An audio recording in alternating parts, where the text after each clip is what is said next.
NIA अदालत से एक फैसला आया है मालेगांव बम ब्लास्ट के सिलसिले में, जिसमें ये देखा गया है कि जिन आरोपियों के ऊपर गुज़िश्ता 12-17 सालों से केस चल रहा था और शहीद हेमंत करकरे साहब की चार्जशीट दाखिल होने के बाद उनको दोषी करार दिया जा चुका था, ऐसे लोगों को अब एक तवील कानूनी कार्रवाई के बाद सबूत सही नहीं होने के नाम पर अदालत ने बरी किया है।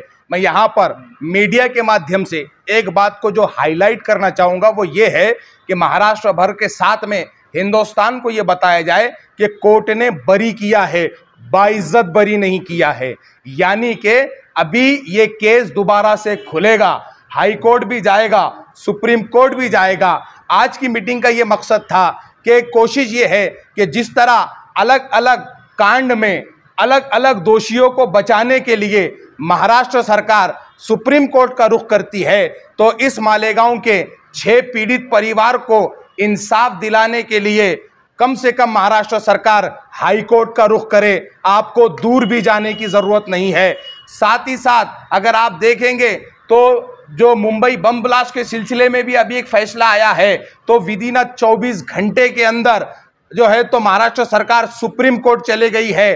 तो जब भी मुसलमानों के और माइनॉरिटीज के खिलाफ मसला आता है तो भारतीय जनता पार्टी और आरएसएस की विचारधारा के लोग सफ़े अव्वल में आ जाते हैं, लेकिन जब भी इंसाफ का मसला आता है और माइनॉरिटीज पे पीड़न का मसला आता है तब ये लोग मुंह छुपाने लगते हैं। इसीलिए ये कोशिश है कि इस केस को दोबारा खोला जाए और उन 6 परिवारों को इंसाफ दिलाया जाए, जिसमें एक 10 साल की छोटी बच्ची थी, उसमें किसी का बाप था, उसमें किसी का बेटा था, उसमें किसी का भाई था। इनके खून का बदला कौन लेगा? अगर आप देखेंगे तो ये ऐलान किए इस तरह से हुआ कि जो है तो बम ब्लास्ट तो हुआ है, लेकिन करने वाला कौन था पता नहीं। शायद जहन्नम से कोई फरिश्ते आए हो और आग लगा दी हो, उसके वजह से 6 लोग जलकर मर गए हैं।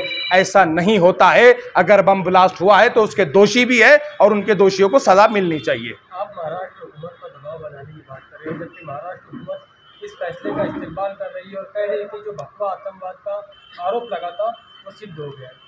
देखिए, महाराष्ट्र सरकार की हमेशा से ये आदत रही है, खास करके संघी विचारधारा की, कि इस तरह के मामलात को जो माइनॉरिटीज़ के खिलाफ हो इसको दबाया जाए। और जब जो सरकारें जिसके खिलाफ काम करती है तभी तो उन सरकारों पर दबाव बनाया जा सकता है। अगर सरकार इसके हित में काम करती तो दबाव बनाने की बात ही पैदा नहीं होती। दबाव किस तरह बनाया जाए? हम सबसे पहले तो सीएम से मिलकर बात करने की कोशिश करेंगे, और अगर ऐसा नहीं होता है तो फिर इसको सड़क की लड़ाई भी लड़ी जाएगी, अदालत की लड़ाई भी लड़ी जाएगी। अच्छा, जमीयत उलमा ने भी इसे चैलेंज करने का ऐलान किया है, तो क्या साथ मिलकर करेंगे या? मैं मुल्क अजीज़ हिंदुस्तान की कदीम तारीख़ी तंजीम जमीयत उलमा के तमाम ज़िम्मेदारान का सबसे पहले शुक्रिया अदा करता हूँ जो ऐसे मसाइल में सफ़े अव्वल में खड़े रहकर काम करते हैं। हम जमीयत उलमा के कदम से कदम मिलाकर चलेंगे।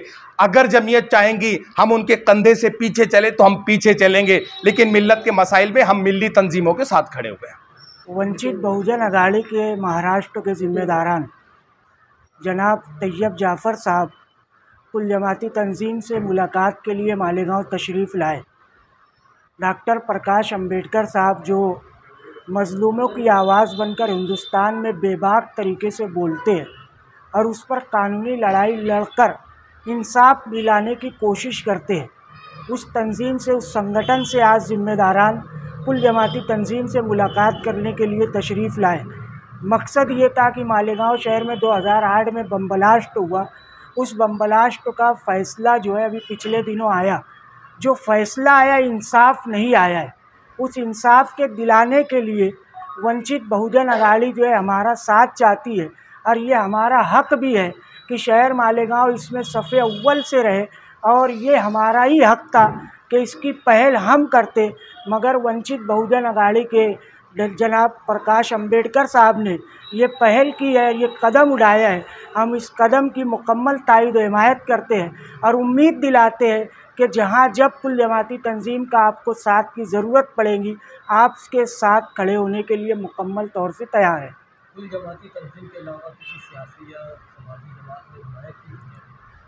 मालेगांव शहर में जब ये तशरीफ़ लाए तो हमने माइनॉरिटी डिफेंस कमेटी के शेख आसिफ साहब और मुस्तकीम डिग्नेटी साहब से गुजारिश की थी। वो भी तशरीफ़ लाए थे और मुस्तकीम डिग्निटी साहब से जानिब से भी जो है मुकम्मल तायद हिमायत का ऐलान हुआ है।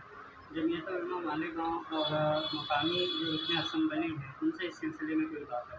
नहीं, उनसे कोई चीज़ पे बातचीत नहीं हुई है, मगर माइनॉरिटी डिफेंस कमेटी जो है शहर में मज़लूमों के ख़िलाफ़ लड़ रही है, तो उस तंजीम को हमने बुलाया।